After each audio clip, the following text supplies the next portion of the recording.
तर लास्ट पार्टपासून आपण कंडक्टर आणि इन्सुलेटर बघायला ते स्टार्ट केले होते. थेअरी आणि क्वेश्चनसुद्धा आपण डिस्कस केले. तर तिथूनच आता आपण पुढे कंटिन्यू करूया.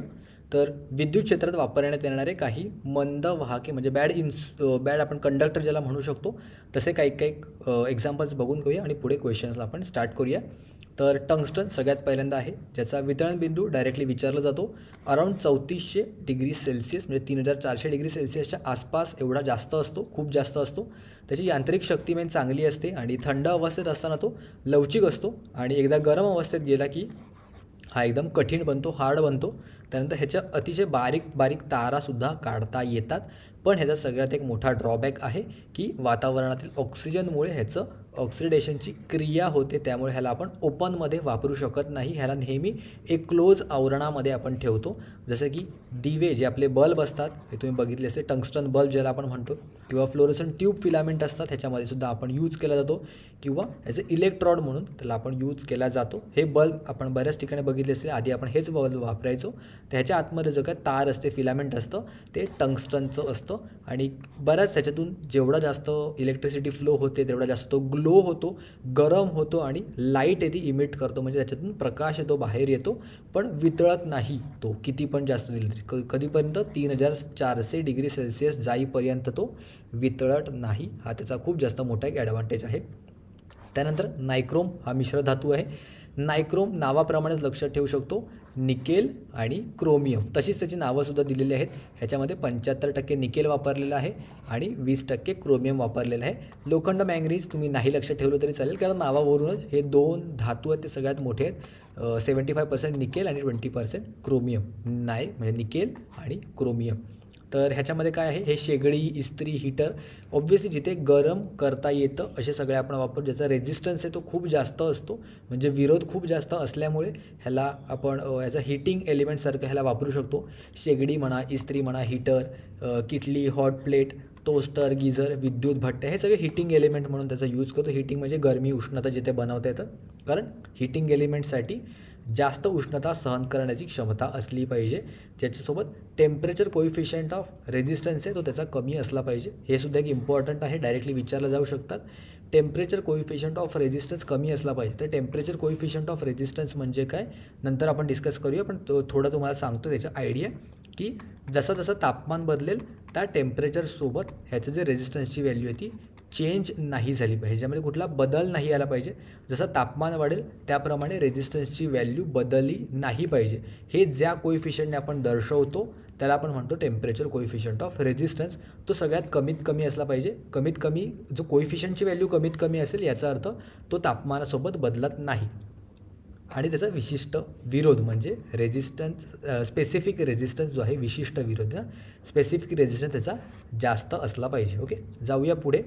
मॅंगनीन नावातच लिहिलेलं आहे, मॅंगनीज आणि निकेल. मॅंगनीन म्हणजे मॅंगनीज आणि निकेल. ओके, हे 2 आणि 3 नंबरचे आहेत. सगळ्यात जास्त त्याच्यामध्ये कॉपर असतो, पण उरलेले कॉपरसोबत कुठलं असेल तर मॅंगनीज आणि निकेल. हे कशासाठी वापरलं जातात तर हे मोस्टली मीटर जे आपण बघतो, मीटरमध्ये शंट किंवा मल्टिप्लायर म्हणून आपण एक रेझिस्टन्स येते, रेझिस्टन्ससारखं त्याला आपण यूज करतो. शंट रेझिस्टन्स किंवा मल्टिप्लायर रेझिस्टन्स हे मेजरमेंटचे जेव्हा टॉपिक येतील त्याच्यामध्ये आपण बघू शकतो आरामात. त्याच्यासाठी आपण हे वापरतो, कारण ह्याचा जो काय टेम्परेचर कोइफिशियंट असतो त्याची व्हॅल्यू कमी असते. कारण मीटर एलिमेंटसाठी जरी उष्णता वाढली तरी त्याचा रेझिस्टन्स आहे तो जवळपास कायम राहण्याची गरज असते. नाहीतर मीटर जो आहे जर तो तापमानासोबत बदलत असेल तर एकदम कमी जिथे टेम्परेचर असेल तिकडे मी व्हॅल्यू मोजली त्या मीटरने तर वेगळी येईल. कुठल्या प्रदेशात जर खूप जास्त गरमी असेल तिकडे जर मी त्याची व्हॅल्यू मोजली तर वेगळी येईल. तर त्या मीटरचा मग काय फायदाच होणार नाही. मीटर असा असला पाहिजे जो सगळीकडे तुम्हाला करेक्ट आणि ॲक्युरेट रीडिंग देईल, जी एक जी कुठली मेजरमेंट आपण करू शकतो, ज्याची कुठली व्हॅल्यू मोजायची असेल ते कमी टेम्परेचरमध्ये म्हणा किंवा जास्त टेम्परेचरमध्ये सगळीकडे आपली त्याची व्हॅल्यू सेमच दिसून यायला पाहिजे. तर त्यामुळे त्याची अचूकता, ॲक्युरेसी वाढवण्यासाठी आपल्याला असा तिथे कंडक्टर यूज करावा लागतो, ज्याची जो रेझिस्टन्स आहे तो तापमानासोबत चेंज होणार नाही. तर त्यामुळे मीटरमध्ये हा मोस्टली आपण यूज करतो. त्यानंतर युरेकामध्ये 60 कॉपर असतो आणि 40 निकेल असतो. ओके, तर ह्याची ट्रिक मी तुम्हाला नंतर सांगेन कसं लक्षात ठेवू शकतो. युरेका त्याची ट्रिक सांगतो तुम्हाला नंतर जेव्हा क्वेश्चन येईल तेव्हा. ओके, तर रेझिस्टन्सचा वायर म्हणून रेग्युलेटरमध्ये त्याचा वापर केलेला जातो. मराठीमध्ये सगळं दिलेलं आहे, आरामात तुम्हाला समजून येईल. ह्याच्यापैकी जे इम्पॉर्टंट आहे ते फक्त एवढंच आहे, 60 आणि 40%चा जो काय रेशो आहे तो.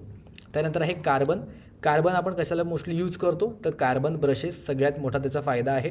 कार्बनचं तापमान वाढले असता त्याचा रेझिस्टन्स कमी होतो. ओके, हा ह्याच्यामध्ये एक निगेटिव्ह पॉईंट आपण म्हणू शकतो. तर त्याचा उपयोग कार्बन रेझिस्टन्ससाठी किंवा इलेक्ट्रिक मोटरीमध्ये ब्रशेससाठी, हाच सगळ्यात मेन यूज आहे. कार्बन ब्रशेस ज्याला आपण म्हणतो त्याच्यासाठी आपण त्याचा यूज करू शकतो किंवा इलेक्ट्रोडसाठी सुद्धा आपण त्याचा यूज करू शकतो. ओके, चला जाऊया क्वेश्चनकडे. तर हा एक क्वेश्चन आहे, मँगनीन इज अ अलॉय ऑफ, म्हणजे मँगनीन हा कशाचा मिश्र धातू आहे. इंजिनिअरिंग सर्व्हिसला सुद्धा विचारलेला आणि UPPCL JEEला विचारलं आणि आपल्या असिस्टंट टेक्निशियनला सुद्धा विचारला जाऊ शकतो. एवढा काय कठीण क्वेश्चन नाही आहे, ITI लेवलचाच हा क्वेश्चन आहे. तर मँगनीन म्हणजे कशापासून म्हणाल, नावातच लिहिलेलं आहे मँगनीज आणि निकेल. ऑप्शन चेक करत जाऊया. मँगनीज निकेल करेक्ट ह्याच्यात आहे. मँगनीज आणि जस्त ओके एक कट करत जाऊया. ह्याच्यानंतर तांबे, ॲल्युमिनियम आणि निकेल नाही, मँगनीज नाही आहे ह्याच्यामध्ये. राहिला ऑप्शन 4 ॲल्युमिनियम, मँगनीज आणि निकेल. ओके, तर मँगनीज निकेलचे आपल्याला 2 ऑप्शन मिळालेले आहे, ऑप्शन 1 किंवा ऑप्शन 4.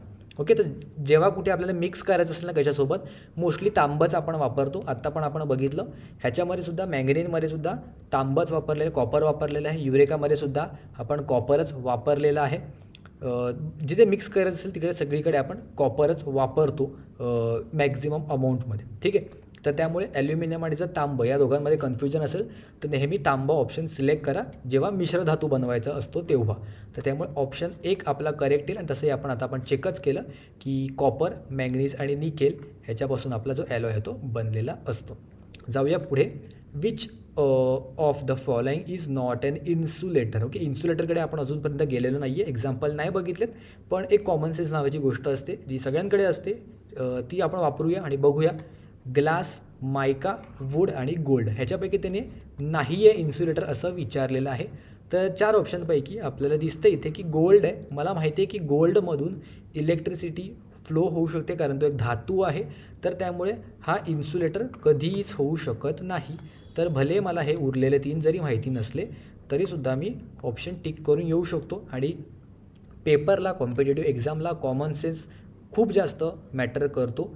सगळेच क्वेश्चन तुम्हाला येतीलच असं नाही आहे किंवा आधीपासून माहीतच असेल असं नाही आहे, पण ऑप्शन एलिमिनेशन करून म्हणजे आपल्याला माहिती आहे की हे जे ऑप्शन आहे हा मला माहिती आहे, हा ऑप्शन आहे तो कधीच इन्सुलेटर होऊ शकत नाही. पक्का विचारला, मला कन्फर्म माहिती आहे. आणि कुठला नाही आहे हेच त्यांनी विचारलेलं आहे की कुठला इन्सुलेटर नाही आहे.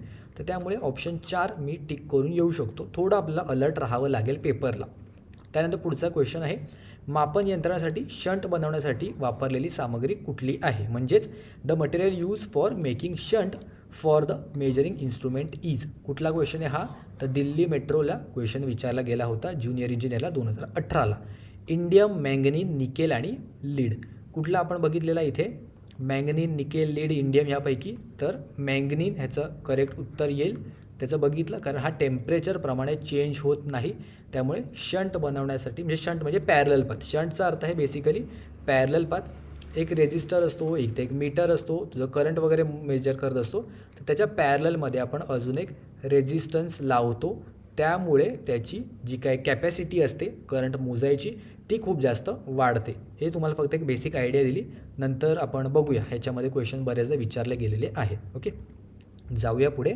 तर टंगस्टनचा वितळण बिंदू काय आहे, डायरेक्टली क्वेश्चन विचारला गेलेला होता. एक्झॅक्ट कुठल्या पेपरला होता ते मला आठवत नाही आहे, पण हा कुठल्या तरी पेपरलाच विचारला गेला होता. What is the melting point of tungsten which is use to make the bulb filament. Okay, option बघा, 3100, 3380, 1280 आणि 1200 डिग्री सेल्सिअस. तर आपण किती बघितलेला, 3400 डिग्री सेल्सिअस, म्हणजे अप्रॉक्सिमेटली ज्याच्या जवळचा ऑप्शन असेल तो आपल्याला सिलेक्ट करायला लागेल. 3380 इथे करेक्ट उत्तर येईल. 3380 करेक्ट उत्तर आहे. टंगस्टनचा टंगस्टन फिलामेंट आहे, त्याचा मेल्टिंग पॉईंट खूप जास्त असतो. ओके, त्याच्यानंतर विचारलं आहे युरेका म्हणजे काय. ओके, तर मी तुम्हाला सांगितलेलं की ट्रिक कशी लक्षात ठेवू शकतो. तर युरेका कशासारखं साऊंड करते, गाणं तर सगळ्यांचं फेवरेट असेल, युरेका करेक्ट. तर ती कोणाला भेटलेली आहे, ती कॉपरनिकसला. ओके, युरेका कोणाला भेटली आहे, कॉपरनिकसला. ऑब्व्हियसली त्याने त्याचा फाइंड आउट त्याने केलेलं नाही आहे, त्याची डिस्कवरी कॉपरनिकसने केलेली नाही आहे, काहीच संबंध नाही आहे त्याचा युरेका हा शब्द कुठून आलेला किंवा कुठल्या सायंटिस्टला भेटलेला हे मला कमेंट करून सांगा. पण आपल्याला ट्रिक लक्षात ठेवण्यासाठी ही जी युरेका आहे ती कोणाला पटली आहे, ती कोपर्निकसला पटली आहे. तर कशा आपण लक्षात ठेवू शकतो, तर युरेका जो आहे तो कोपर आणि निकेल ह्या 2 ॲलॉयपासून बनवलेला आहे.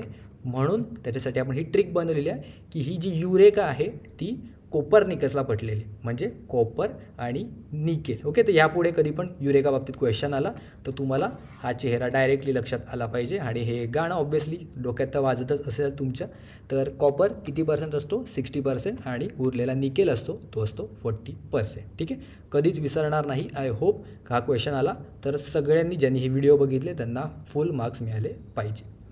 नेक्स्ट क्वेश्चन आहे, filament of the electric bulb. Obviously खूप सोपं उत्तर आहे टंगस्टन. ऑप्शन 1 इथे करेक्ट आन्सर येईल, आपण ऑलरेडी डिस्कस केलेलं आहे. ठीक आहे, तर बऱ्यापैकी क्वेश्चनची उत्तरं करेक्ट आली असावी. जाऊया आपण आता इन्सुलेटरच्या ज्या प्रॉपर्टीज आहेत त्या. तर इन्सुलेटरच्या प्रॉपर्टीज लॉजिकली काय आहे, इन्सुलेटर म्हणजे सपोज इथे कंडक्टर आहे, ह्याच्यातून माझा करंट आहे तो फ्लो होतो आहे आणि मला ह्याच्यावरती प्रोटेक्शन दिलं पाहिजे. मला जर मी सपोज ह्याला हात लावला तर मला शॉक नाही लागला पाहिजे, तर त्यामुळे ह्याच्यातून करंट फ्लो नाही झाला पाहिजे. एवढं तरी कॉमन्स आपल्याला समजतं आहे. करंट फ्लो झाला नाही पाहिजे म्हणजे करंटची व्हॅल्यू कमी, म्हणजेच इथे रेझिस्टन्सची व्हॅल्यू काय असली पाहिजे, जास्त. कारण करंट आणि रेझिस्टन्स नेहमी व्यस्त प्रमाणात असतात, इन्व्हर्सली प्रपोर्शनल असतात. त्यामुळे इन्सुलेटरचा इन्सुलेशन रेझिस्टन्स आहे हा जास्तीत जास्त असला पाहिजे. जर रेझिस्टन्स जास्त तेवढा करंटची व्हॅल्यू कमी. हेच फक्त इथे त्यांनी एक्सप्लेन केलेलं आहे मराठीमध्ये. त्यानंतर इन्सुलेटरची डायइलेक्ट्रिक स्ट्रेंथ आहे ती जास्तीत जास्त असली पाहिजे. ओके, तर ते आता बघूया डेफिनेशन. उच्चतम व्होल्टेज म्हणजे हाय व्होल्टेज सुरक्षितपणे सहन करण्याची शक्ती, म्हणजे त्याच्या अक्रॉस ह्याच्या सपोज ह्याच्यातून जर हाय व्होल्टेज आपण ह्याच्यातून पास केलं किंवा ह्याच्या अक्रॉस हाय व्होल्टेज दिलं तर हे जे इन्सुलेशन आहे हे न तुटता ब्रेकडाऊन न होता जे हायेस्ट व्होल्टेज आहे ते सहन शक्ती त्याची म्हणू शकतो, सहन करण्याची शक्ती. एक हायेस्ट व्होल्टेज सहन करण्याची शक्ती म्हणजेच डायइलेक्ट्रिक स्ट्रेंथ त्या इन्सुलेटरची. ही आपण किलोवोल्ट पर MM मध्ये मोजतो. आपण लेक्चरमध्ये बघितलेलं मीटर जे काही युनिट्स वगैरे आहेत त्या लेक्चरमध्ये KV पर MM किंवा KV पर CM मध्ये सुद्धा तुम्हाला दिसून येतं, पण मोस्टली KV पर MM मध्ये आपण त्याला मोजतो. तर इन्सुलेशनच्या दोन्ही बाजूस त्याच्या मर्यादेपेक्षा जास्त व्होल्टेज असेल तर ते इन्सुलेटर पंक्चर होते किंवा फाटते. तर हा इन्सुलेटरची जाडी आहे, सपोज ही इन्सुलेटरची जाडी आहे, तर ह्या साईडला एक व्होल्टेज आहे आणि याच्या बाहेरच्या साईडला एक व्होल्टेज आहे. सपोज मी ह्याला ग्राउंड केलं असं, कारण अंडरग्राऊंड ज्या केबल असतात ते आपण जमिनीवर ठेवलेल्या असतात. सपोज हे खाली जमीन आहे ना, इथे ही सपोज जमीन आहे, तर जमिनीचं व्होल्टेज किती असतं, 0 व्होल्ट असतं. आणि ह्याच्या आतमध्ये सपोज काहीतरी आपण म्हणूया एक 11 KVची ही लाईन आहे, 11 KVची जी लाईन आहे, तर हे जे आहे 11 KV इकडे आहे आणि इथे 0 आहे. व्होल्टेज कसं आपण मोजतो, 2 पॉईंटच्या मध्ये. तर हे जे इन्सुलेशन आहे हे 11 KV सहन करू शकत असेल तर लावण्याचा फायदा, नाहीतर जर हे खूप कमी क्वालिटीचं असेल, कमी दर्जाचं असेल तर ह्याच्यातून करंट पास होऊ शकतो, म्हणजे ब्रेकडाऊन होतं किंवा पंक्चर होतं ज्याला आपण म्हणतो, आणि त्यातून लिकेज करंट वाहतो. लिकेज करंट म्हणजे खरोखरचा करंट कशातून व्हायला पाहिजे, फक्त या कॉपरमधून किंवा या कंडक्टरमधून व्हायला पाहिजे, करेक्ट. पण हे इन्सुलेटरमधून सुद्धा करंटसुद्धा इन्सुलेटरमधून सुद्धा जो करंट आहे तो व्हायला लागतो, जो खरा नाही व्हायला पाहिजे, तर त्याला लीक होतो आहे असं म्हणू शकतो. मेन इथून जायला पाहिजे तर तो इथून दुसऱ्याच भलतीकडून पाथमधून तो निघून जातो, तर त्याला आपण म्हणतो लिकेज करंट, की ज्याचा आपण फायदा ज्याचा आपल्याला यूज नाही आहे तो लीक होतो आहे. जसं आपण पाणी पण म्हणतो, पाईपातून पाणी जात असेल आणि जर पाणी टपकत असेल खाली तर लीक होतं आहे म्हणतो, म्हणजे त्याचा काय फायदा नाही आहे खरा. तसं लिकेज करंट त्याला आपण म्हणतो, जो मेन पाथने न जाता दुसऱ्याच पाथने निघून जातो त्याला आपण म्हणतो. तर जर असं पंक्चर होत असेल किंवा फाटत असेल तर म्हणतो की तो ब्रेकडाऊन झालेला आहे. आणि ज्या कमीत कमीत व्होल्टेजला इन्सुलेशन ब्रेकडाऊन होतं त्याला ब्रेकडाऊन व्होल्टेज म्हणतात. म्हणजे सपोज कोणी तुम्हाला सांगितलं की इन्सुलेटर आहे ना हा 11 KV पर्यंत सहन करू शकतो, करेक्ट. जर मी ह्याच्यावरती 11.1 KV जरी दिलं तरी ह्याच्यातून करंट तो फ्लो व्हायला लागेल. तर याचा अर्थ जो 11 KV आहे तो त्याची ब्रेकडाऊन व्होल्टेज आहे. 10 KV दिलं काही प्रॉब्लेम नाही आहे, 8 KV दिलं काहीच प्रॉब्लेम नाही आहे, पण 11च्या वरती मी जरा जरी वाढवलं, थोडं जरी वाढवलं तरी हा पंक्चर होऊ शकतो, ब्रेकडाऊन होऊ शकतो आणि ह्याच्यातून करंट फ्लो होईल. तर मग ह्याच्यासाठी 11.1 किंवा 11 प्लस आपण म्हणू शकतो, म्हणजे 11च ही बॉर्डर लाईन आहे ना, तर 11 जी ब्रेकडाऊन व्होल्टेज आहे ह्याच्या खाली देऊ शकता. तो सेफली करंट पास करू देणार नाही, पण ह्याच्यावरती जर आपण पास करायचा प्रयत्न केला, व्होल्टेज जर जास्त दिलं तर तो ब्रेकडाऊन होऊन त्याची करंट आहे तो फ्लो व्हायला लागेल. कळलं असेल आय होप. आर्द्रता म्हणजे मॉइश्चर शोषून घेणारा नसावा. आर्द्रता म्हणजे आपण म्हणू शकतो की असं थोडं वॉटरी कंटेंट किंवा पाण्याचा कंटेंट असेल आणि पाणी जर त्याच्यामध्ये असेल किंवा थोडं ओलसर असेल, मॉइश्चर असेल, आर्द्रता असेल, तर त्याच्यामधून करंट येतो इझिली फ्लो होऊ शकतो. कॉमन सेन्सची गोष्ट आहे. जर पाण्याचा कंटेंट वाढला तर इझिली त्याच्यातून फ्लो होऊ शकतो. जेवढं सुकं असेल, जेवढं ड्राय असेल तेवढं चांगलं करंट त्याच्यातून फ्लो होणार नाही. त्यानंतर थर्मल स्टेबिलिटी त्याची चांगली असली पाहिजे, म्हणजे तापमानात जर काय बदल होत असेल तर तापमानात फरक जर पडत असेल तर त्यामुळे त्याच्या विरोधामध्ये काय बदल झाला ना पाहिजे. जे आपण ऑलरेडी बघितलं, जसं जसं टेम्परेचर बदलेल तसं तसं रेझिस्टन्सची व्हॅल्यू बदलली नाही पाहिजे. रेझिस्टन्स आपला फिक्स असलं पाहिजे, हेच त्यांनी इथे मेन्शन केलेलं आहे. त्यानंतर त्याची मेकॅनिकल स्ट्रेंथ जास्त चांगली असली पाहिजे ऑब्व्हियसली, नाहीतर इझिली तुटून जाईल, तर त्याचा काहीच फायदा नाही आहे. थोडं ताण, ओझं वगैरे त्याने सगळं सहन केलं पाहिजे. त्यानंतर फ्लेक्झिबल असला पाहिजे, कारण जे आपले अंडरग्राऊंड केबल असतात, स्पेसिफिकली आपण आता केबलच्या बाबतीत म्हणतो आहे, हे जे फ्लेक्झिबल वर्ड आहे तो केबलच्या बाबतीत आहे. इन्सुलेटर म्हणजे जे आपले टॉवरला इन्सुलेटर असतात त्या बाबतीत म्हणत नाही आहे, केबल इन्सुलेटरच्या बाबतीत हे म्हणत आहेत. तर ते लवचिक असले पाहिजे, कारण केबल आपल्याला कशी पण फिरवली आहे तर ती तुटला नाही पाहिजे. ते त्याच्यासोबत ते त्याचे जे काय टर्न वगैरे असतील ते इझिली त्याने घेतले पाहिजेत. हवामानाचा होणारा परिणाम त्याच्यावर नसावा. आर्द्रता म्हणा, सूर्यप्रकाश, हवा, रासायनिक पदार्थ जर कुठले जमिनीमध्ये असतील किंवा ऑइल ग्रीस असेल तर त्यामुळे ते खराब नाही झालं पाहिजे. तर त्यामुळे हवामानाचा होणारा परिणामसुद्धा त्याच्यावर ऑलमोस्ट निग्लिजिबल असला पाहिजे. ओके, तर ह्याच गोष्टी इथे 2 पार्टमध्ये मेन्शन केलेल्या आहे. एकदा व्हिडिओ पॉज करून तुम्ही बघून घ्या आणि ही PDF तुम्हाला मिळेल आपल्या ॲपवर, अमेझिंग इंजिनियर्स. ते मी व्हिडिओच्या शेवटी तुम्हाला इन डिटेलमध्ये सांगेन. त्यानंतर खूप इम्पॉर्टंट आहे, ह्याच्यावर क्वेश्चन डायरेक्टली विचारले जातात.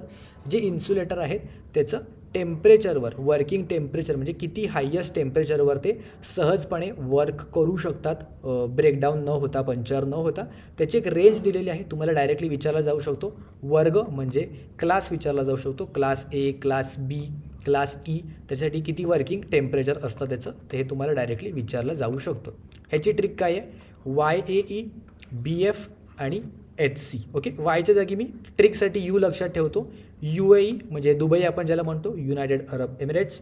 तर UAEला मी माझ्या बेस्ट फ्रेंडसोबत फिरायला गेलो जो हायकोर्टमध्ये कामाला आहे. UAE म्हणजे दुबईला मी माझ्या बेस्ट फ्रेंडसोबत फिरायला गेलो जो हायकोर्टात कामाला आहे. संपलं. YAE, BF, HC. 90पासून चालू होतो. 90मध्ये ॲड केले 15, 105, परत ॲड केले 15, त्याच्यामध्ये झाले 120, नंतर ॲड केले 10, 25 आणि परत ॲड केले 25. जास्त नंबर आहे, 10, 15, 25च ॲड करायचे आहेत. एकदा तुम्ही लक्षात ठेवलं तर समजून येतील. इथे ॲड केले मी 15, 90पासून स्टार्ट करून, नंतर परत मी ॲड केले 15, नंतर ॲड केले मी 10, नंतर ॲड केले मी इथे 25 आणि परत इथे मी ॲड केले ह्याच्यामध्ये 25. 15, 15, 10, 25, 25 संपलं. आणि 180पासून पुढे जो काय असेल तो क्लास C. ओके, UAEला फिरायला गेलो मी माझ्या बेस्ट फ्रेंडसोबत जो हायकोर्टात कामाला आहे. मस्त तुम्हाला पण जॉब मिळाला, चांगली सॅलरी आली आणि तुमचा मित्र पण हायकोर्टात कामाला आहे, तर खूप जास्त भारी सॅलरी असणार त्यांनासुद्धा. तर मग तुम्ही आरामात दुबईला फिरायला जाऊ शकता. तर असं लक्षात ठेवू शकता ट्रिक, किंवा दुसरे कुठली तुमची ट्रिक असेल तर त्यानेसुद्धा तुम्ही लक्षात ठेवू शकता. ओके, जर प्रॅक्टिस केलीत हे जे आकडे आहेत हे तुम्हाला बघूनच लक्षात येईल. 15, 15, 10, 25, 25 या गॅपवरून लक्षात येऊन जातील. हे इन्सुलेटर आपण कुठे कुठे यूज करतो ह्याचीसुद्धा इथे लिस्ट दिलेली आहे. लक्षात राहणं पॉसिबल असेल तर ठेवू शकता, पण एवढं इम्पॉर्टंट नाही आहे. जेवढं काही लक्षात येईल, थोडं काही ट्रिक बनवून तुम्हाला लक्षात राहत असेल तर तेवढं तुम्ही लक्षात ठेवू शकता. त्यानंतर डायइलेक्ट्रिक स्ट्रेंथचं मी इथे चार्ट प्रोव्हाइड केलेला आहे. ऑब्व्हियसली आपल्या पुस्तकातून आले ह्या सुबोध विद्युतशास्त्रामधूनच. तर कुठलं आहे, हवा, बेकेलेट, हे जे मी हायलाईट केलेले तेवढेच फक्त बघून घ्या. डायरेक्टली याच्यावर क्वेश्चन विचारला जाऊ शकतात. If I am not wrong, महाट्रान्सकोच्या AE एक्झामला विचारला 2022ला मायकाचाच क्वेश्चन होता. मला एक्झॅक्ट आठवत नाही, पण कुठला तरी डायरेक्ट डायइलेक्ट्रिक स्ट्रेंथवर क्वेश्चन विचारला गेलेला होता. तर हे जे मार्किंग केलेले आहेत ते तर पक्के करा आणि बाकीचे जर लक्षात राहत असतील तर ते सुद्धा एकदा बघून घ्या. सोबतच अजून एक कंडक्टरचे जे चार्ट आहेत ते पण आपण एकदा बघून घेऊया. चांदी, तांब, सोने आणि ॲल्युमिनियम. ओके, सोने येतो खरा 3 नंबरला, पण सोनं आपण ऑब्व्हियसली एवढं महाग आहे आणि त्याचं खूप सॉफ्ट असतं ते मटेरियल, त्यामुळे ते आपण वापरून घेऊ शकत नाही आणि भयानक कॉस्टली आहे, त्यामुळे आपण ते वापरत नाही. म्हणून चांदी, तांब आणि ॲल्युमिनियमला आपण त्याच्यामध्ये रँकिंग दिलेली आहे. आणि जे खाली चेक केलं तर नायक्रोम, युरेका, मॅंगनीज, जे आपण ऑलरेडी या गोष्टी बघितलेल्या आहेत त्या. ओके, एकदम पार्ट करायची गरज नाही आहे, पण ॲटलिस्ट वरचे 3 खालचे 3 जरी लक्षात ठेवलं तरी सफिशियंट आहेत. प्रत्येक राहणं पॉसिबलच नाही आहे, आपण पण समजू शकतो आणि तेवढं ते विचारणार पण नाही. ओके, तर आता काही इन्सुलेटर्स आहेत इम्पॉर्टन्स, ते आपण आता एक एक करत बघत जाऊया. मायका म्हणजे ज्याला आपण अभ्रक म्हणतो, तर हे कसं मिळतं तर पातळ पातळ शीट्स ह्याच्या बनवल्या जातात. एक खाणीमध्ये स्फटिक रूपात त्याच्यामध्ये मिळते. ह्याची मेकॅनिकल स्ट्रेंथ खूप कमी असते, खूप तकलादून असतं, नाजूक असतं. बघतोय आपण शीट्स आहेत, ते शीट्स आहेत ते इझिली हाताने पण आपण तोडू शकतो. त्याचे वाकवले तर आरामात तुकडेसुद्धा पडू शकतात.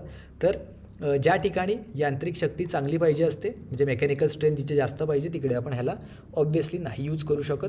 पण ह्याची डायलेक्ट्रिक स्ट्रेंथ आहे ती उत्तम असते. डायलेक्ट्रिक स्ट्रेंथ म्हणजे व्होल्टेज ते खूप जास्त लेवलला स्वतःच्या अक्रॉस होल्ड करू शकतं पंक्चर न होता, आणि हे आर्द्रता शोषून घेत नाही, म्हणजे मॉइश्चर कंटेंट ह्याच्यामध्ये नसतो.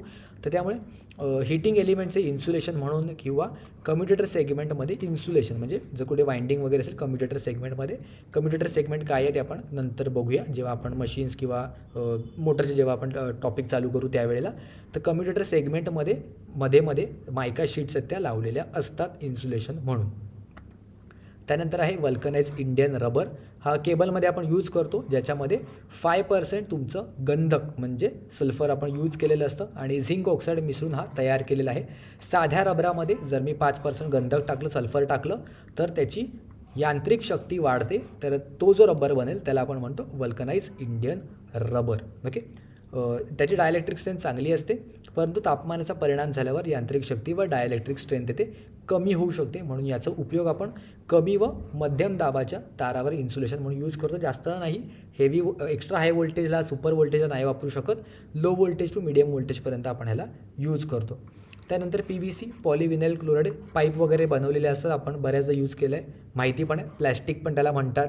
त्यानंतर केपिंग जे असतात घरात वायरिंग केलेली असते, पांढरी पट्टी वगैरे आपल्याला दिसते, ते त्याच्यावर आपण यूज करतो. ऑब्व्हियसली आर्द्रता शोषून घेत नाही, प्लॅस्टिकच आहे म्हटल्यावर वातावरणाचा ऑइल ग्रीसचा त्याच्यावर एवढा काही फरक पडत नाही. ओके, ह्या बाबतीत मी इन डिटेलमध्ये केबल आणि वायर नावाचं व्हिडिओ बनवलेली आहे, इंग्लिशमध्ये वगैरे आहे आणि हिंदीतूनच मी एक्सप्लेन केलेलं आहे. फक्त हे तुम्हाला जे काही कॅरेक्टर्स आहेत किंवा जे काही लाईन्स आहेत ते इंग्लिशमध्ये दिसतील, पण समजावून मी एकदम हिंदीतून सांगितलेलं आहे, त्यामुळे कोणालाही ते इझिली समजू शकतील.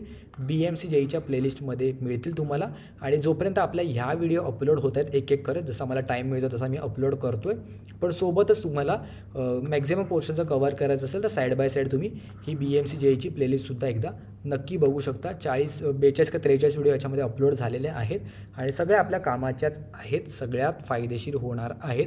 आत्तापर्यंत ज्या एक्झाम झाल्यात आपल्या टेक्निशियन 1च्या, टेक्निशियन 2ची जी एक्झाम झाली ट्रान्सकोची, त्यानंतर सिनियर टेक्निशियनची एक्झाम झाली आहे, त्याच्यामध्ये ह्या केबल्स आणि वायर टॉपिकवर खूप प्रश्न विचारले गेलेले आहेत, सगळे आपण कवर केलेले आहेत ऑलरेडी.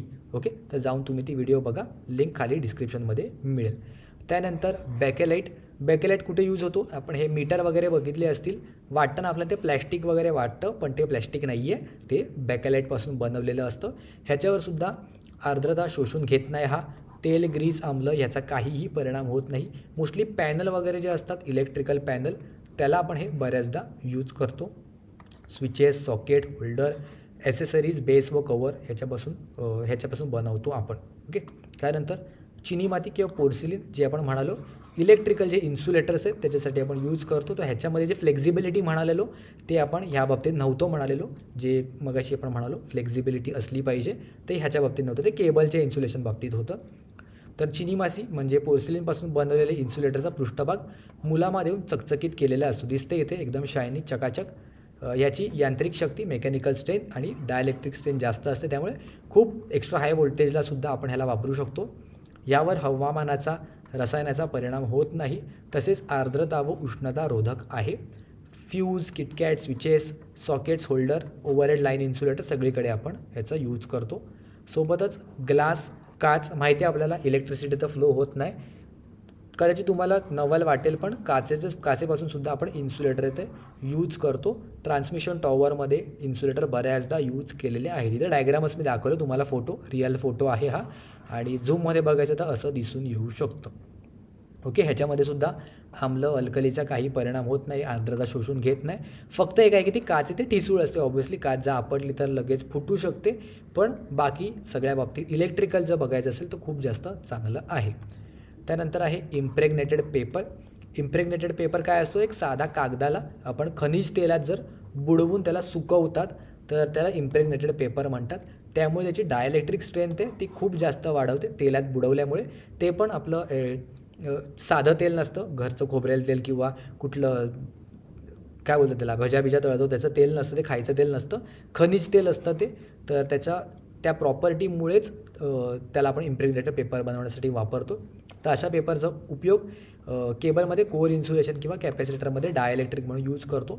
पेपर कॅपॅसिटर तुम्ही ऐकलं असेल, नाव ऐकलं असेल, तर पेपर कॅपॅसिटरमध्ये हा पेपर येतो आपण यूज करतो. किंवा कोअरचं जे काही इन्सुलेशन असेल केबलमध्ये, केबलच्या मध्ये जे सुद्धा इन्सुलेशन असते वाइंडिंगमध्ये सुद्धा आपण त्याला यूज करतो. लेदरॅट पेपरसुद्धा तसंच आहे. ह्या फक्त कापडाच्या चिंध्यांपासून एक रासायनिक प्रक्रिया करून त्याला आपण बनवलेला असतो. त्यानंतर ट्रान्सफॉर्मर ऑइल. ट्रान्सफॉर्मरमध्ये आपण ऑइल येतं यूज करतो, तुम्हाला माहितीच असेल. ह्याचे दोन मुख्य कारण आहेत. एक म्हणजे इन्सुलेशनसारखं ते काम करतं किंवा वाइंडिंगमध्ये याचं इन्सुलेशनसारखं ते काम करतं, कारण इन्सुलेटर्स शिकतो आहे आपण. आणि ट्रान्सफॉर्मरची वाइंडिंग आहे ती गरम होते, जेव्हा त्याच्यातून करंट फ्लो होतो तर त्याची वाइंडिंग आहे ती गरम होते. तर ते वाइंडिंगला थंड करण्यासाठी सुद्धा आपण ट्रान्सफॉर्मर ऑइल येते यूज करतो. पण ह्याच्यामध्ये आर्द्रता इझिली जाऊ शकते, वॉटर कंटेंट जाऊ शकतो, त्यामुळे आपल्याला कंटिन्युअसली फिल्टर वगैरे करावं लागतं. कारण जर फिल्टर नाही केलं, वॉटर कंटेंट वाढला, त्याचा पाण्याचा अंश जर वाढला तर त्याच्यातून करंट येतो इझिली फ्लो होऊ शकतो आणि त्याची जी काही BDV आहे म्हणजे ब्रेकडाऊन व्होल्टेजची जी व्हॅल्यू आहे ती त्याची कमी होऊन जाते. ओके, तर चला क्वेश्चन बघूया आता. मग बऱ्यापैकी आपण थेअरी आहे ती कवर केलेली आहे, तर बघूया क्वेश्चन काय काय येते. The dielectric strength of the material implies it's, म्हणजे सामग्रीची डायलेक्ट्रिक जी स्ट्रेंथ आहे कुठल्याही इक्विपमेंटची मटेरियलची ती काय दर्शवते. त्याची ऊर्जा साठवण्याची क्षमता, त्याची चुंबकीय शक्ती, त्याची उच्च व्होल्टेज सहन करण्याची क्षमता की वरीलपैकी काही नाही. ओके, व्हिडिओ पॉज करून बघा एकदा तुमचं करेक्ट येतं आहे की नाही आहे. उत्तर मी सांगतो. उच्च व्होल्टेज म्हणजे हाय व्होल्टेज, त्याची सहन करण्याची क्षमता किंवा capacity to withstand high voltage, withstand high voltage is known as the dielectric strength. Next आहे कोणता पदार्थ इन्सुलेटर आहे. सोपे क्वेश्चन आहेत आणि असे सोपे क्वेश्चन आहेत, जास्त कठीण क्वेश्चन तर येणार नाही आहेत. पोर्सिलिन, लोखंड, नायक्रोम, माती. ओके, लोखंड तर येणार नाही आहे, माती पण येणार नाही आहे. जर डाऊट आला तर तुम्हाला पोर्सिलिन किंवा नायक्रोममध्ये येऊ शकतो, पण नायक्रोम नेहमी नायक्रोम वायर म्हणूनच लक्षात ठेवा. नायक्रोम वायर, आणि वायर कधी आपण यूज करतो, कंडक्टर असेल तर तो बॅड कंडक्टर आहे पण इन्सुलेटर नाही आहे. ओके, दोन्ही गोष्टीमध्ये कन्फ्युजन होऊ शकतं. नायक्रोम बॅड कंडक्टर आहे पण इन्सुलेटर नाही आहे, याचं कंडक्टरच आहे तो. कोणती टेप ही मोटर कनेक्शनसाठी सर्वात चांगली आहे. रबर, वल्कनाइज कॅम्ब्रिक, कॉटन की प्लॅस्टिक. ओके, जर माहीत नसेल तर सांगतो. कॅम्ब्रिक टेप, वार्निश्ड कॅम्ब्रिक जी टेप आहे ती आपण यूज करतो. हे बघा इथे बरेच टेप आहे किंवा कागद वगैरे दाखवले, तर अशी सुद्धा एक टेप येते जी इलेक्ट्रिकपासून संरक्षण आपल्याला प्रोव्हाइड करते. ओके, तर वार्निश कॅम्ब्रिक बघितलं इथे, वार्निश कॅम्ब्रिक टेप ऑप्शन इथे B येते, करेक्ट ऑप्शन येते. आणि ही इझिली फोल्ड वगैरे होते, साधी जी आपली नॉर्मल चिकटपट्टी असते तशी, किंवा इलेक्ट्रिकलची जी आपली टेप असते कशी ती इझिली नॉर्मल फ्लेक्झिबल असते ना, कशी पण आपण त्याला गुंडाळू शकतो, तशीच ही जी टेप आहे ती इझिली गुंडाळू शकतो. त्यामुळे मोटर कनेक्शनसाठी वगैरे त्याचा फायदा होतो. जर एकदमच कडक असेल तर काहीच होणार नाही. बघा डायरेक्ट क्वेश्चन विचारला आहे, B क्लासच्या इन्सुलेटिंग मटेरियलचे वर्किंग टेम्परेचर किती आहे. ओके, चला लक्षात नाही आहे माझ्या, तुमच्यासोबतच बनवतो. UAE, त्याला गेलो मी YAE. दुबईला गेलो कोणासोबत, माझ्या बेस्ट फ्रेंडसोबत. कुठे आहे कामाला, तो हायकोर्टात कामाला आहे. सुरुवात होते 90पासून, त्यानंतर 15, त्यानंतर 15, त्यानंतर 10, त्यानंतर 25, त्यानंतर 25. 90 आणि 15 105, 105 आणि 10 नाही, इथे 10 नाही, 15 आहेत ना, 15, 10, 25, 25. ओके, तर बघा मला हा आकडा पण लक्षात आहे, त्यामुळे 115 नाही आहेत मला एवढं लक्षात होतं, म्हणून इथे 130, त्यानंतर 155, 180 आणि 180 प्लस 180 to 255. तर काय विचारलं आहे, B विचारलं ना त्यांनी डायरेक्टली, तर बी काय आहे 130 डिग्री सेल्सिअस. ऑप्शन बी इथे करेक्ट ऑप्शन होऊन जाईल. नेक्स्ट क्वेश्चन आहे वल्कनाइज इंडियन रबर VIR प्रकारचे इन्सुलेटर सामग्रीमध्ये सल्फरचे प्रमाण डॅश असते. तर डायरेक्टली क्वेश्चन विचारला होता हा NHPCच्या JEE एक्झामला 2022ला. किती असतं 5%. तर ऑप्शनमध्ये 3 ते 5% हा जास्त सुटेबल ऑप्शन आहे. तर त्यामुळे 3 ते 5% इथे करेक्ट ऑप्शन होऊन जाईल. ओके, त्या बाबतीत जर तुम्हाला डिटेलमध्ये वाचायचं असेल इथे मी मेन्शन केलेलं आहे. व्हिडिओ पॉज करू शकता किंवा PDF तुम्हाला तशी पण मिळेलच. नंतर तुम्ही आरामात बघून घ्या. जाऊया पुढच्या क्वेश्चनकडे. At NTP the breakdown strength of the air is. Okay, NTP माहीत नसेल तर सगळ्यात पहिल्यांदा लिहून देतो. NTPचा फुल फॉर्म आहे नॉर्मल टेम्परेचर अँड प्रेशर. म्हणजे एकदम एक्स्ट्रीम टेम्परेचर किंवा एक्स्ट्रीम प्रेशरवर नाही, जे नॉर्मल टेम्परेचर आहे, नॉर्मल प्रेशर आहे त्या बाबतीत आपण बोलतो. तर तेव्हा breakdown strength of the air येते किती असेल. ओके, याचं करेक्ट उत्तर आहे 30 kV पीक पर CM. ओके, जो चार्ट मी प्रोव्हाइड केलेला होता त्याच्यामध्ये एकदा बघून घेऊया. हा बघा, हवेची जे काय डायलेक्ट्रिक स्ट्रेंथ आहे ती 3.2 kV पर mm आहे. 3.2 kV पर mm आहे. ओके, तर त्यामुळे ह्याला आपण जर 10ने वरती आणि खालती जर गुणलं तर ऑलमोस्ट होईल 32 kV पर CM असं म्हणू शकतो. म्हणजे ॲप्रॉक्सिमेटली जर मी म्हणालो ह्याला तर हा होईल 30 kV पर CM. ओके, कशाचा आहे हा एअरची ब्रेकडाऊन व्होल्टेज. ओके, तर त्याच्यापासून समजू शकतं CM किंवा MM आपल्याला जरा अंदाजा लावता आला पाहिजे. तर कुठे गेला तो क्वेश्चन, नाही हा पण नाही आहे. हां, तर 30 kV पर CM हा पीक व्हॅल्यू आहे, पीक व्हॅल्यू. आणि जर तुम्हाला RMS व्हॅल्यू विचारली तर ती येते 21.21. एकदम चांगला नंबर लक्षात राहील 21.21 kV पर CM. आणि पीक जर व्हॅल्यू विचारली किंवा मॅक्झिमम व्हॅल्यू विचारली तर ती येते 30 kV पर CM. जाऊया पुढे. कंडक्टरचं तापमान वाढले असता त्याचा रेझिस्टन्स काय होतो. ओके, तर हे आपण डिस्कस केलेलं नाही आहे. तर चला क्वेश्चन आला आहे तर थेअरीसोबत डिस्कस करूया. जे मी तुम्हाला म्हणालो टेम्परेचर कोइफिशियंट काय असतं, change in the resistance with respect to the change in the temperature. म्हणजे जसा टेम्परेचर तापमानात बदल होईल त्याप्रमाणे रेझिस्टन्सची व्हॅल्यू कशी बदलते हे आपण बघू शकतो. ह्याच्यामध्ये 2 प्रकार पडतात, एक म्हणजे PTC आणि म्हणजे NTC. PTC म्हणजे पॉझिटिव्ह टेम्परेचर कोइफिशियंट, हा दुसरा असतो negative temperature coefficient. Positive temperature कोइफिशियंटचा अर्थ काय, जर टेम्परेचर वाढलं, ओके, हा वरचा ॲरो म्हणजे वाढलं तर रेझिस्टन्सची जी काय व्हॅल्यू आहे ती वाढते. आणि जो निगेटिव्ह टेम्परेचर कोइफिशियंट असतो त्याच्यामध्ये जर टेम्परेचर वाढलं तर रेझिस्टन्सची व्हॅल्यू कमी होते. तर इथे जर डायग्राममध्ये दिसतं आपल्याला कंडक्टर आहे, सेमी कंडक्टर आहे आणि इन्सुलेटर आहे. तिथे दिसते आपल्याला कंडक्टरमध्ये जसं जसं तापमान वाढतं टेम्परेचर तसं तसं ह्याचीसुद्धा व्हॅल्यू हळूहळू खालपासून वरतीकडे वाढत चालली आहे रेझिस्टन्सची व्हॅल्यू. म्हणजे हा पॉझिटिव्ह टेम्परेचर कोइफिशियंट असतो. कोण, कंडक्टर हे पॉझिटिव्ह टेम्परेचर कोइफिशियंट असतात. सगळे धातू आहेत ते. जसं जसं आपण त्याला तापवत जाऊ तसं तसं त्याचा रेझिस्टन्स आहे तो वाढत जातो. म्हणजे करंट त्याच्यामधून फ्लो करण्याची क्षमता आहे ती कमी होत जाते. आणि ह्याच्या विपरीत एक्झॅक्ट इन्सुलेटर आपण दिसतो आहे, जसं जसं मी टेम्परेचर वाढवत जातो आहे तशी त्याची व्हॅल्यू ती कमी कमी कमी कमी होत जाते. करेक्ट. तर त्यामुळे इन्सुलेटर आहे तो निगेटिव्ह टेम्परेचर कोइफिशियंट आहे आणि जो सेमी कंडक्टर आहे तो सुद्धा निगेटिव्ह टेम्परेचर कोइफिशियंट आहे. म्हणजे टेम्परेचर वाढवलं तर रेझिस्टन्स कमी होतं किंवा टेम्परेचर जर मी कमी केलं तर रेझिस्टन्स ह्याचा वाढेल. ओके, या दोन्ही शब्दांमधला फरक समजून आला. तर क्वेश्चनकडे बघूया.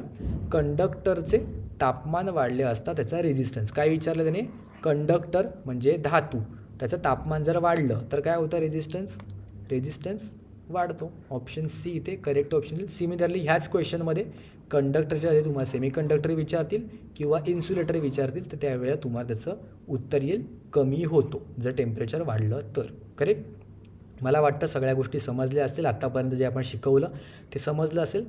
तर मी AE आणि JEEच्या मुलांना शक्यतो शिकवतो, पण आता ITIचे जे मी शिकवतो ते तुम्हाला कळतं आहे की नाही हे मला तुमचा फीडबॅकवरूनच समजेल. आणि सगळ्यात इम्पॉर्टंट म्हणजे हे लेक्चर तुम्ही बघितलं असेल मोठं झालं आहे म्हणून मी 2 पार्टमध्ये याला डिवाईड केलं. तर असंच तुम्हाला आवडेल थेअरी प्लस MCQ घेतलेलं की फक्त MCQ घेतलेलं आवडेल हे मला तुम्ही कमेंट करून सांगा. कारण तुमचा कमेंट जेवढा येतील तेवढं मला इम्प्रूव्ह करायला बरं पडेल किंवा त्या हिशोबाने आपण पुढचे जे काही लेक्चर्स आहेत ते प्लॅन करूया. तर त्यामुळे तुम्हाला जे हवे आहे ते कमेंट करा. एकतर ओनली MCQ द्या, म्हणजे त्याच्यामध्ये फक्त आपण थिअरी त्याच्यामध्ये फक्त क्वेश्चन्स आणि MCQज डिस्कस करू मॅक्झिमम नंबर ऑफ. तर हे हवं आहे तुम्हाला की जसं आत्ता घेतलं थिअरी प्लस MCQ तसं तुम्हाला बघायला आवडेल येणाऱ्या व्हिडिओजमध्ये सुद्धा. हे आम्हाला कमेंट करून कळवा आणि तुमचा कमेंट आल्या, फीडबॅक समजला मला तरच त्याच्यामध्ये जर काही कमी किंवा जास्त असेल ते आपण रेक्टिफाय करून पुढच्या व्हिडिओमध्ये त्याचा नक्कीच सुधारणा करून तुम्हाला त्याचा फायदा होऊन जाईल. ओके, ह्याची PDF वगैरे आहे ती तुम्हाला आपल्या ॲपवर मिळेल. अमेझिंग इंजिनियर्स ॲपवर स्कॅन करू शकता किंवा खाली तुम्हाला लिंक प्रोव्हाइड केलेली आहे. ॲपमध्ये गेल्यानंतर इथे 3 रेषा दिसतील. तिथे गेल्यानंतर फ्री मटेरियल टॅबमध्ये मी एक फोल्डर बनवलेला आहे असिस्टंट टेक्निशियनचा. त्याच्यामध्ये तुम्हाला या गोष्टी मिळून जातील. सोबतच आपण टेलिग्रामचं एक चॅनल पण बनवलेलं आहे रेग्युलर अपडेटसाठी. अमेझिंग इंजिनियर्स ITI नावाने सर्च केलं तर इझिली मिळेल किंवा खाली डिस्क्रिप्शन बॉक्समध्ये सगळ्या लिंक प्रोव्हाइडेड केलेल्या आहेत. ठीक आहे, तर आय होप मी शिकवलेलं तुम्हाला समजलं असेल. जर काय डाऊट्स असतील कमेंट्समध्ये कळवा आणि डेफिनेटली हे सुद्धा कमेंट करा, म्हणजे मला समजेल की किती मुलांनी शेवटपर्यंत व्हिडिओ बघितलेली आहे आणि ऑब्व्हियसली तुम्हाला सुद्धा त्याचा फायदा होईल की जर अजून काही इम्प्रूव्हमेंट हवी असेल तर. ठीक आहे, तर आजच्या व्हिडिओमध्ये एवढंच. भेटूया आपण पुढच्या व्हिडिओमध्ये कोणत्या नवीन टॉपिकसोबत.